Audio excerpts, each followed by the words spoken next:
Good morning, dear children. We are back to you with a beautiful story about Lord Krishna. Lord Krishna was born on Janmashtami.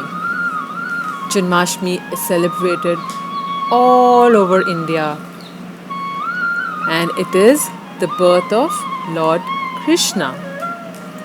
So sit back, sit straight, and listen to the story written by Bhakti Mathur and illustrated by Malshri Somani.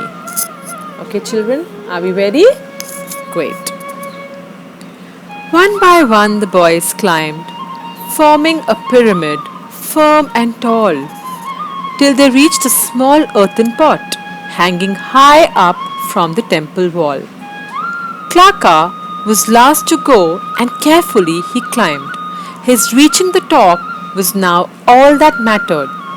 He made it, and then a mighty swing of his stick, and there! The little earthen pot was shattered. A loud cheer rose from the watching crowd. The temple erupted with joy and mirth, for this tradition is a highlight of Janmashtami, the festival that celebrates Krishna's birth. Klaka and Kiki had barely slept the night before. For weeks they had looked forward to this day. They reached the temple early in the morning. So much to do, a bit of work, but mostly play. They had helped paint the marks of tiny feet on the floor as though baby Krishna himself had walked into this very temple not long ago. They then helped bathe an idol of baby Krishna in fresh milk, placed it in a golden cradle dressed in beautiful yellow silk. One by one, Klaka and his friends took turns to rock the cradle gently by pulling a string attached to it lovingly and ever so carefully. Finally, the hour of Krishna's birth arrived. The temple bells tolled to strike midnight. Many broke out in songs of Krishna's glory, while others danced to show their delight. How beautiful! After the festivities were over, as Amma tucked Klaka into bed, "I'm not sleepy at all, Amma. Tell me about Krishna," he said. "All right, then listen carefully," said Amma. "My grandmother used to tell me the story about how Krishna was born, of his great deeds and his rise to glory. Krishna was born on the monsoon's 8th day, and that is when every year we celebrate his birthday, which is called Janmashtami. For Janam means birth, and Ashtami means 8. And with this, Amma starts to tell Klaka the story of the birth of Krishna. A long, long time ago, terror had come to the once great kingdom of Mathura.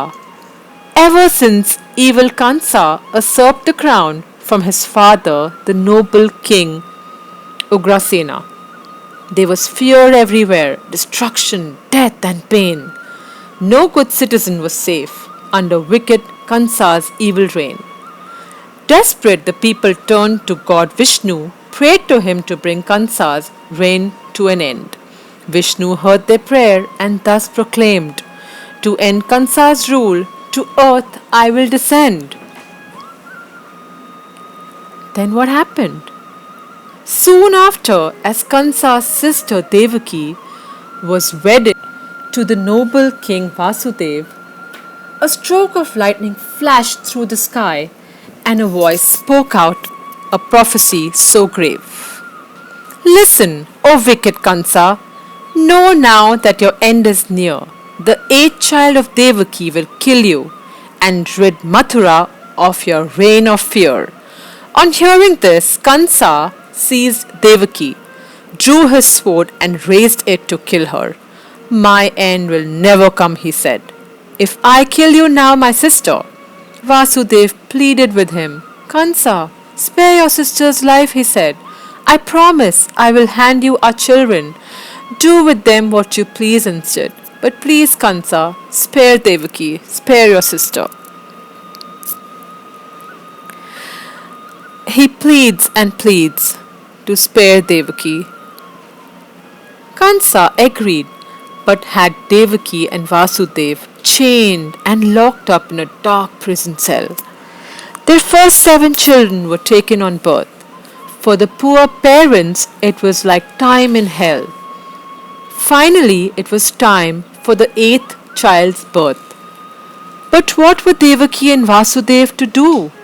Kansa had doubled the guards on watch. How could the prophecy come true? Then, on the monsoon's 8th day, at the very stroke of midnight, a beautiful baby boy was born to Devaki, lighting up the prison with a goldy light. A divine voice rang out and said, Vasudev, your troubles are at an end. Take the child across the Yamuna river to Gokul, where lives Nand, your friend. Take him away right now to Gokul, where your friend Nand lives. Lo and behold, Vasudev's chains came undone. The prison locks fell open on their own stead. The guards fell to the ground in a deep sleep. A light appeared to mark Vasudev's path ahead. In wonder, he picked up the baby and walked out into the stormy night. He reached the Yamuna, but how could he cross? How could he follow the magical light? He held up the baby over his head, bravely stepped forward, and then he had a shock. For suddenly the mighty Yamuna parted, revealing a path on which he could walk. From the river emerged a huge serpent, the heavenly Sheshnag, whose giant head formed an umbrella over father and son as through the parted Yamuna they tread. In the picture you can see the huge serpent who's called the Sheshnag. He had a giant head. He forms an umbrella to protect the father and son. See that, children? Yes. So let's see what happens next. Vasudev reached Nand's house and found a newborn girl lying next to Yashoda, Nand's wife. He picked up the girl and laid his son in her place. And as he left, he prayed for the boy's safe life. Vasudev took the baby girl back to Devaki. The guards awoke with the baby's cries. They ran to Kansa with the news of the birth, and he rushed there to see it with his own eyes.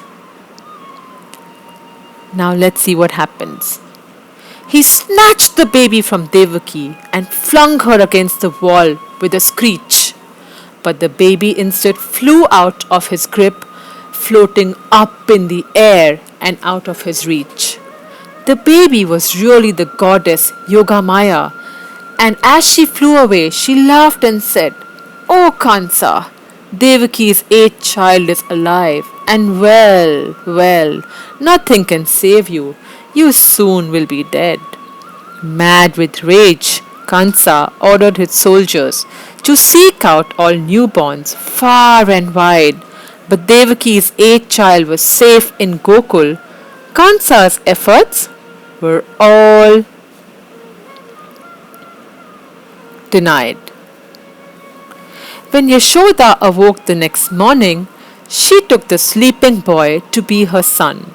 She fell deeply in love with him that instant, naming him Krishna, one who attracts everyone. So what did she name him? Krishna. Indeed, baby Krishna turned out to be so, casting a spell on all who set his eyes on him. The villagers of Gokul rejoiced in his birth, ready to pander to his every whim. So that, my dear Klaka and Kiki, is the story of how Krishna came to be. Wait for another time to find out whether he could fulfill the divine prophecy.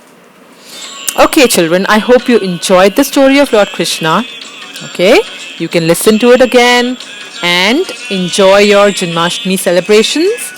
Happy Janmashtami, children. Take care, and we'll come back to you with another story soon. Bye bye.